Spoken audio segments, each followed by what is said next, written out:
consciousness, what it feels like for someone to be that someone. It all comes from the biological activity of the brain. And the brain is this incredibly complex organ composed of about 88 billion neurons. Each neuron has a connection with about 10,000 other neurons. Give me something to grasp. See if you can make a robotic hand move by your thoughts.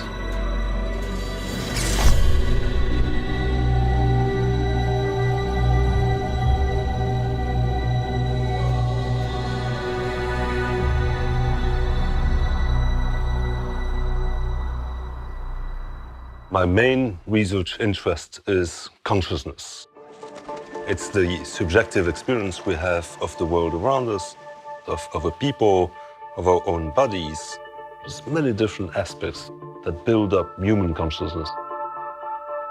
And the big challenge is to understand how and why the biological activity of the brain produces those mental states, produces conscious experience.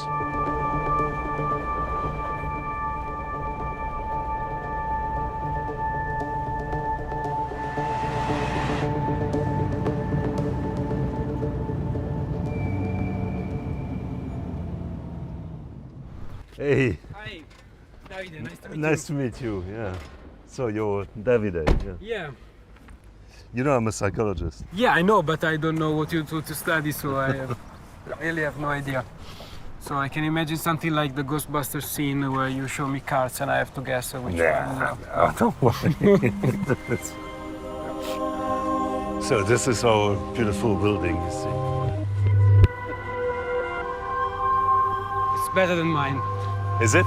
Yeah. Also, Emily, and this is my spot. no, nice. We work mostly on consciousness. Now, consciousness has been described as one of the most significant problems of the 21st century, on a par with the origins of the universe and the origins of life and these super big questions. It really remains a sort of mystery to figure out how the biological activity of the brain produces mental states. One of the difficulties with studying consciousness is that it is a private phenomenon. I know I'm conscious. I think you are conscious because you behave in ways that I expect to be associated with consciousness, even though I cannot really define it. But the point is, I do not have access to your own mental states, right? So we have two experiments planned, basically. You were not gonna stick pins through my head, no? No, but if you're willing, we're going to put electrodes around your head. Why not? And see if you can make a robotic hand move by your thoughts. So, ready?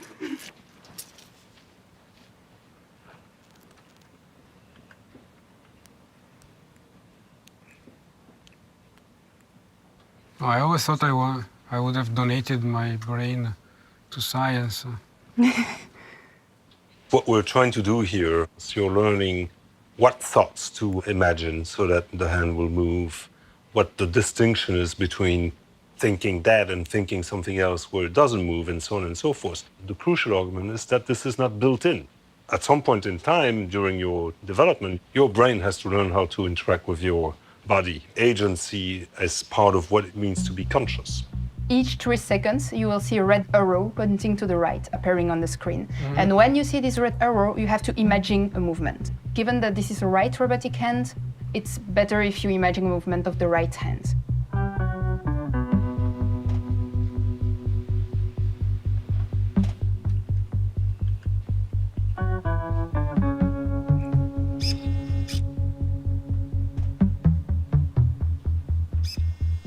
This one is intentional.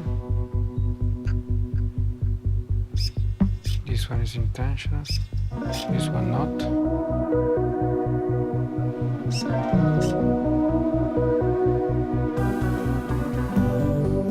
Is that okay? Yeah, I would like to spend here a week and master this thing.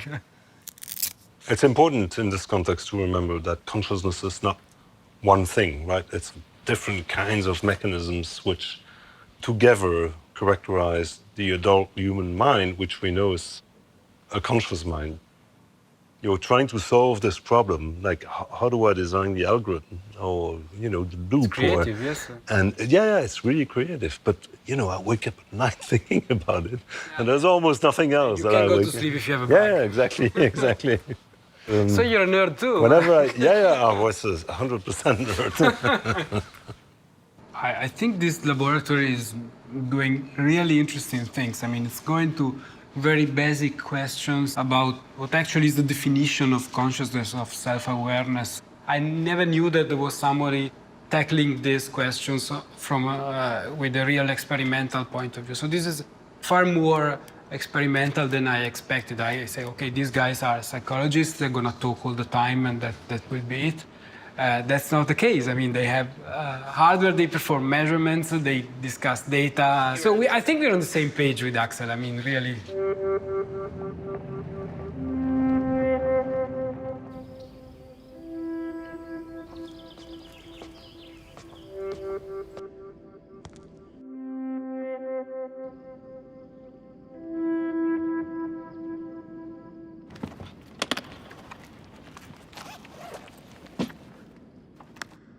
Just slow down.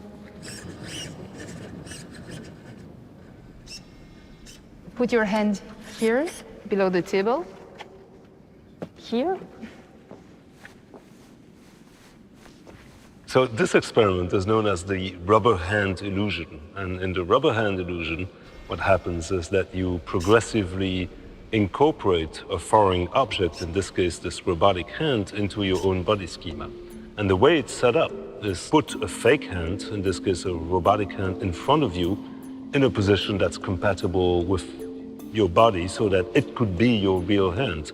And your actual hand is below the table so that you don't see your actual hand, you only see the fake hand. What we can show is that your subjective feeling that this fake hand is part of your body progressively sets in as you learn to control its movements. It's also suggestive that the brain is sort of constructing experience as it goes, as it is carried out by the robotic hand. Delayed and... Davide, could you at least pretend to listen to what he's saying? That's it, right? Is it good? We're losing him, man. We're losing him. It's not so strange any longer. Yeah, it's like the mind is for sure knowing this in some part, but also jumping the gap between the inputs and the outcome of your action. This is all leading to human beings as becoming cyborgs, mixtures between biological stuff and machines. And from the point of view of consciousness, it's about examining whether we can induce new conscious experiences that people have not experienced before.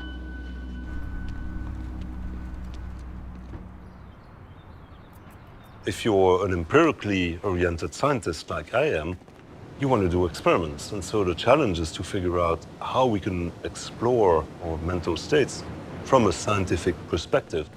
If there's one worry, is that we're not making sufficiently fast progress to getting a scientific understanding of it.